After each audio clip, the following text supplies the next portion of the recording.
All right, you lot, listen up. This week has many big things planned because this is the 3rd anniversary of the channel VintageSF.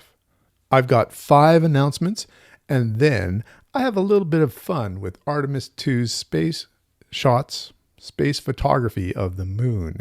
I just add a little bit of a science fiction element to them. So you can stay tuned for that at the end of the video. Announcement number 1.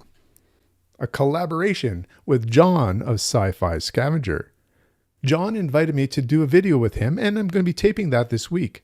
His channel is also 3 years old, here in April of 2026. We look forward to talking about different books we recommend in certain categories. So you can watch for that on either of our channels. Number 2. A couple of weeks ago, I teamed up with another YouTuber to create a library tour of my library here behind me. Timothy Kenny has a channel where he tours people's libraries. It's quite successful. I'll have a link to the channel below, and I'm expecting that video to come up probably in the next week or 2. I'll be sure to make a post when it does come up, and of course it'll be a collaboration again, so it should come up on your feed for my channel. If you haven't done so already, make sure you subscribe so you don't miss any of these events coming up. Number 3. Whitney, Bart, Sam, and I just finished reading Mockingbird by Walter Tevis from 1980. We're going to be looking to do a video debrief, a live stream, sometime later this week.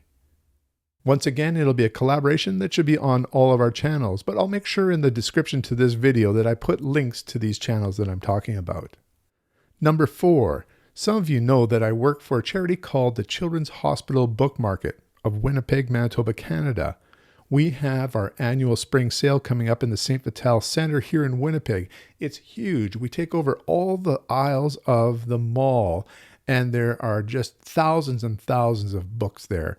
I'll be there in the science fiction section, and you can come and see me. I'll be there for the early shifts on April 24th, 25th, and 26th.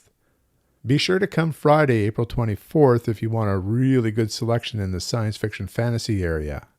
You can probably get into the mall early, but the sale officially starts at 10 a.m. on Friday. And if you're there, I still have plenty of these bookmarks I created for my channel, perhaps business cards, with a QR code that goes to my channel as well. So I'll have plenty of those there to give away. In fact, I might leave some at the counter in the area for science fiction and fantasy. There's also horror mixed up in there too. Great genres. And number 5, I'll have my video celebrating year 3 of VintageSF. I'll give you my top 10 books that I read through the last year, as well as a few other surprises. Watch for that on Thursday, April 16th. To make sure you don't miss any episodes or some of these events coming up, once again, you can subscribe to the channel and click that notifications button. Now, I hope you were as captivated with Artemis 2 as I was. There are some beautiful photographs from this mission. I decided to have fun with them and add a science fiction element to them. So, without further ado, let's get to this slideshow. Here we have a beautiful shot, I believe, of the Earth setting behind the moon. We saw the dark side of the moon like we've never seen it before. And then I was thinking about 2001: A Space Odyssey, how it had an opening scene with the moon, the Earth, and the sun. And then continuing on with some of the close-ups of the moon itself. Here I added from 2001: A Space Odyssey, the landing on the lunar surface, actually within the lunar surface, I guess, because that iris opened up to allow the spaceship to enter. And of course, why were they going to the moon? Because they had found a sentinel, an obelisk, a monolith. And then this photo of the moon eclipsing the sun. I think this is the most spectacular photo of the mission.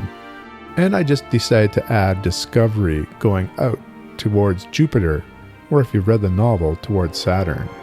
And then going back to that shot of the Earth setting against the moon there, I was thinking of a show that I loved from the 1970s, Space 1999 and Moonbase Alpha. And the famous hard-working spaceship of that show, the Eagles. And for the last one, we have a view of almost the entire moon. And of course, who can forget Elliot and his bike ride with the ET. So congratulations to all the people who are working on this space and moon program. Well done. I hope to see you in some future videos. Until next time, keep reading.